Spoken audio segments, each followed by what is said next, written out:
प्रिय विद्यार्थियों, मैं गुरमीत सिंह, सह आचार्य हिंदी विभाग, राजकीय महाविद्यालय बूंदी।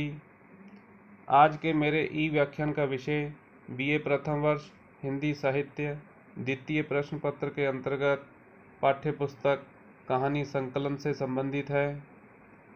जैसा कि पूर्व के व्याख्यान में हमने कहानी के मुख्य तत्व कितने होते हैं, उनका बिंदुवार विश्लेषण किया था, उसी प्रकार आज के व्याख्यान में हम कहानी का अन्य विधाओं के साथ क्या संबंध है, इस बिंदु पर चर्चा करेंगे। जैसा कि आपको विदित है, गद्य की प्रमुख विधाएं, जिनके अंतर्गत कहानी, उपन्यास, नाटक, निबंध, एकांकी, रिपोर्टाज, संस्मरण, रेखाचित्र आदि आते हैं। इन गद्य की साहित्यिक विधाओं में आपसी क्या संबंध है तथा इन विधाओं में प्रमुख रूप से क्या अंतर है, इसी प्रकार के परीक्षा में प्रश्न पूछे जाते हैं। आज हम सबसे पहले कहानी और उपन्यास में क्या संबंध है तथा क्या अंतर है, उस पर चर्चा करेंगे। यह एक भ्रामक धारणा है कि कहानी और उपन्यास में केवल आकार का ही अंतर है। इसी धारणा के बल पर लोग लंबी कहानी को उपन्यास कह देते हैं, परंतु आज लंबी कहानी का अपना अलग व्यक्तित्व है, तो लघु उपन्यास भी उससे भिन्न ही स्वरूप वाली विधा है। वस्तुतः कहानी और उपन्यास के रूपात्मक व्यक्तित्व में ही भिन्नता नहीं, प्रत्युत दोनों की रचना प्रक्रिया में भी मौलिक अंतर है।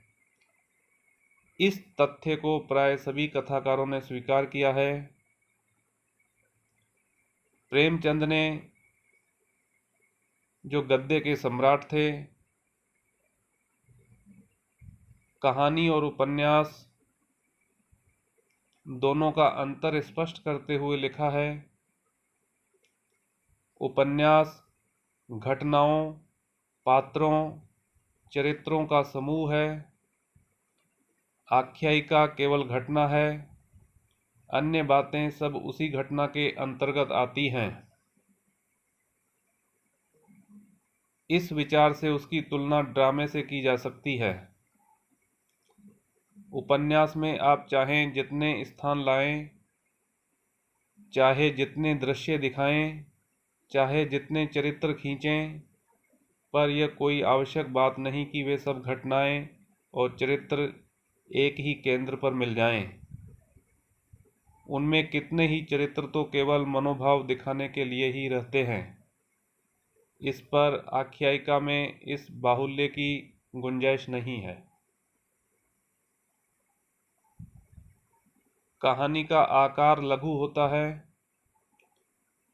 उसमें एकान्विति को प्रमुखता दी जाती है, उसमें लेखक के जीवनानुभव का एक अंश प्रस्तुत करने की गुंजाइश रहती है, जबकि उपन्यास में जीवन की अनेक रूपता तथा मानव जीवन के बृहत्तर संदर्भों का चित्रण होता है। उपन्यास के पास एक व्यापक फलक है, जिस पर वह मानव जीवन की जटिल परिस्थितियों का समग्र चित्र प्रस्तुत कर सकता है, जबकि कहानी के फलक पर कहानीकार अपनी संवेदना को केंद्रोन्मुख बनाता है। कहानी में चुस्ती, तीव्रता तथा पाठक को मूल संवेदना के मर्म तक शीघ्र पहुंचाने की क्षमता होती है, जबकि उपन्यास में यह सब कार्य धीमी गति प्राप्त करता है। कहानी में घनत्व और गहराई अधिक होती है, जबकि उपन्यास में घनत्व और गहराई के साथ विस्तार और फैलाव भी होते हैं। इसलिए उपन्यास में पर्याप्त उपकथाओं की सर्जना संभव होती है, विस्तृत वर्णन करने के अवसर होते हैं, अनेक मानव चरित्रों को प्रस्तुत करने की आवश्यकता रहती है तथा घटनाओं का इच्छित प्रभाव डालने के लिए विस्तृत वातावरण प्रस्तुत करने की संभावना रहती है। जबकि कहानी में कहानीकार की दृष्टि संवेदना की एकान्विति पर अधिक रहती है। अब दूसरा बिंदु आता है कहानी एवं नाटक। इन दोनों में क्या सामंजस्य और क्या अंतर होता है?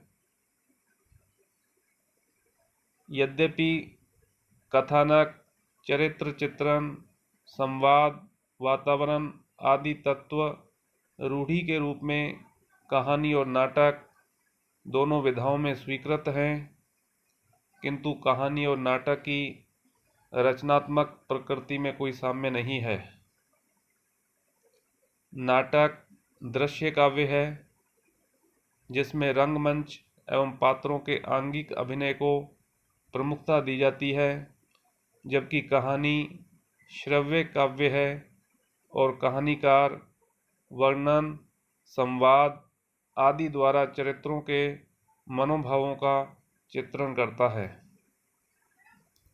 नाटक में दर्शक की सहानुभूति को केंद्र में रखा जाता है, जबकि कहानी में पाठक पर कहानी के प्रभाव को ध्यान में रखा जाता है। दोनों में आकार की दृष्टि से भी अंतर होता है। आकार में नाटक बड़ा होता है, जबकि कहानी उसकी तुलना में छोटी होती है। इसके बाद बिंदु आता है कहानी एवं एकांकी।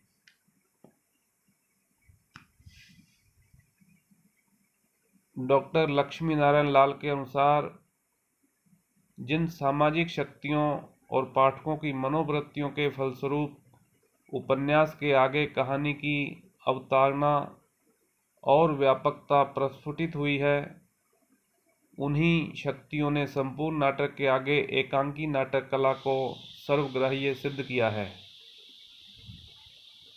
यही नहीं, एकांकी में जीवन के किसी एक पक्ष, किसी महत्वपूर्ण घटना अथवा परिस्थिति का चित्रण होता है, तो कहानी भी जीवन के किसी एक खंड सत्य को ही प्रस्तुत करती है।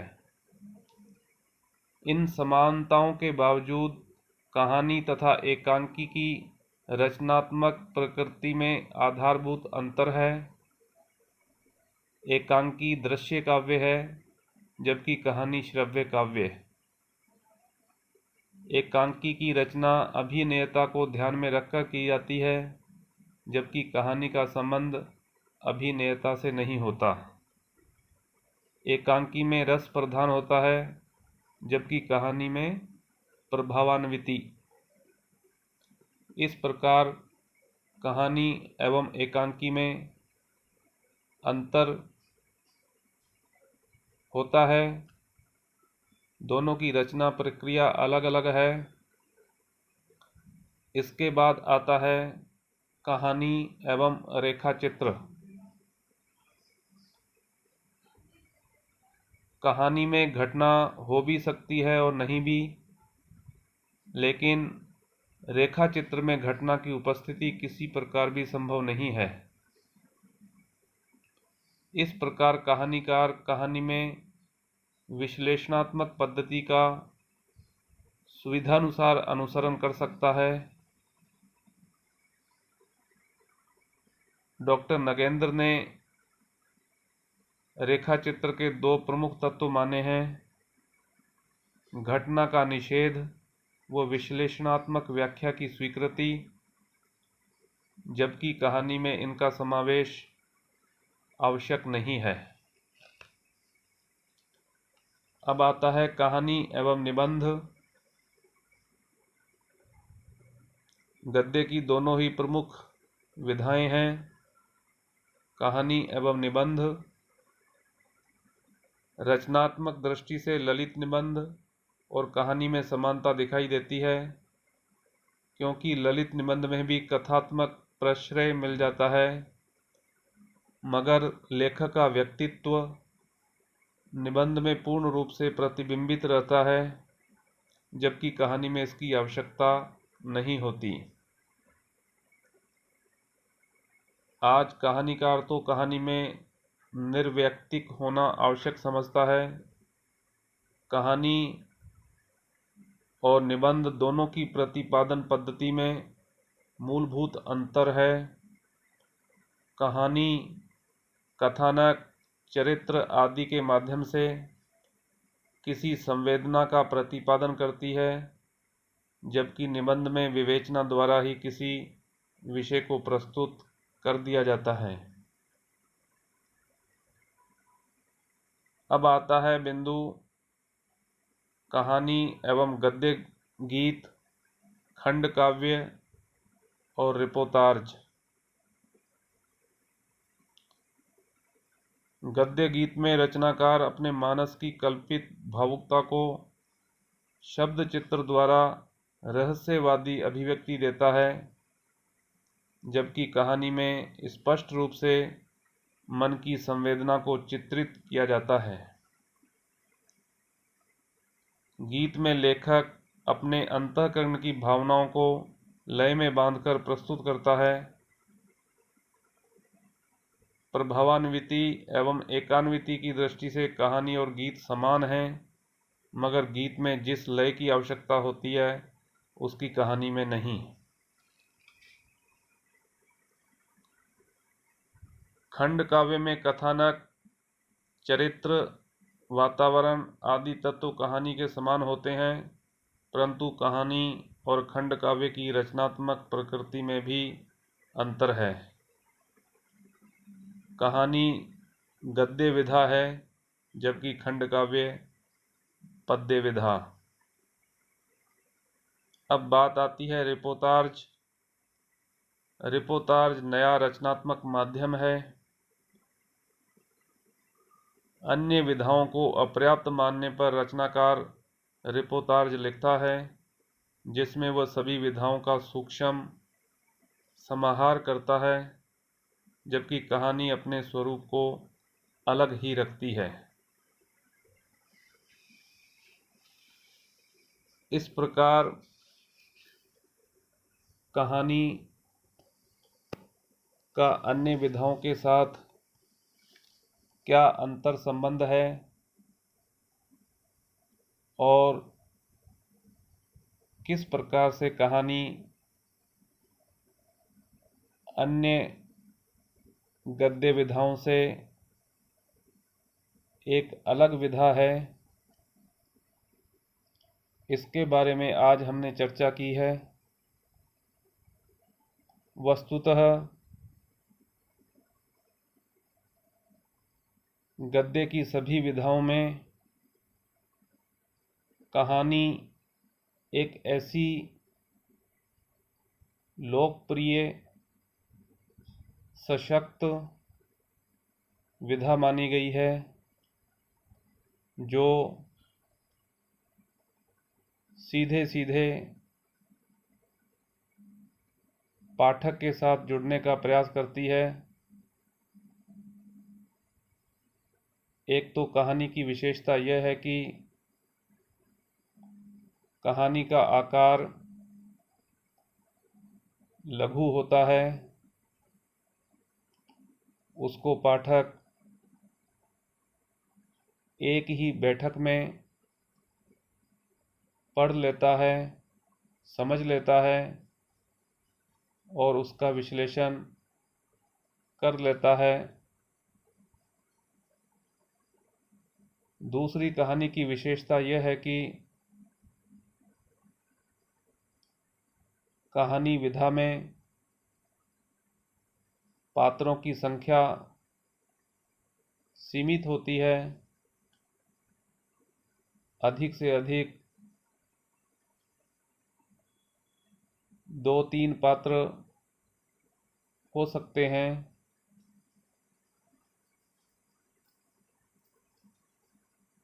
पात्रों के चरित्र चित्रण के अनुसार कहानी में मुख्य पात्र, उसकी क्या चारित्रिक विशेषताएं हैं, अन्य पात्रों के साथ उसका संबंध किस प्रकार का है, यह सारा हमें कहानी में पढ़ने को मिलता है। और जब हम किसी कहानी का मूल्यांकन करते हैं तो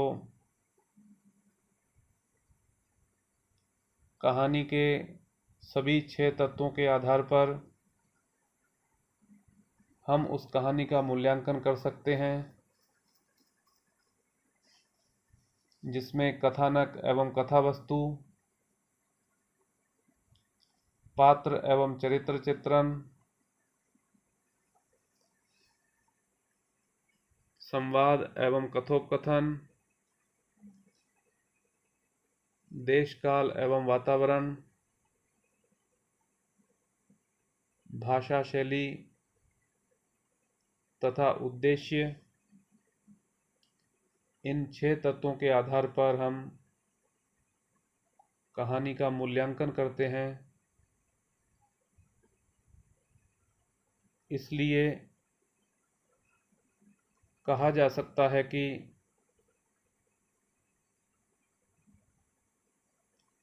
हिंदी साहित्य के आधुनिक काल में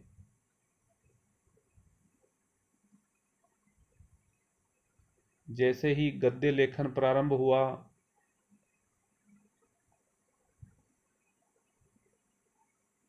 तब से लेकर अब तक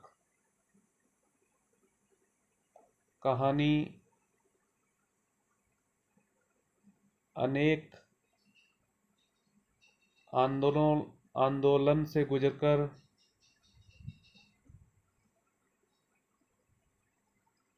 नित नई नवीन चेतना के साथ पाठकों के समक्ष उपस्थित होती है।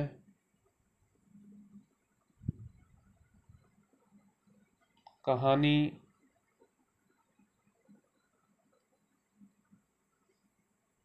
आज भी एक लोकप्रिय विधा के रूप में हमारे सामने है। वह जीवंत है, वह पाठकों के हृदय को प्रभावित करने वाली विधा है।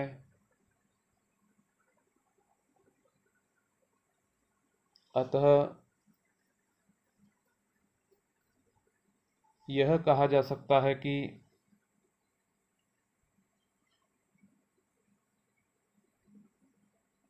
कहानीकार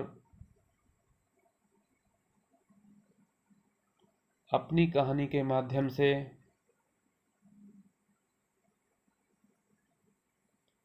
जितनी निपुणता और कुशलता के साथ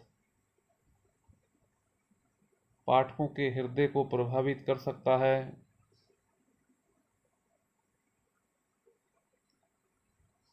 उतना किसी दूसरी गद्य विधा में ऐसा नहीं देखा जा सकता। विद्यार्थियों, आज का व्याख्यान यहीं समाप्त होता है। अगला व्याख्यान अगले वीडियो में प्रसारित किया जाएगा।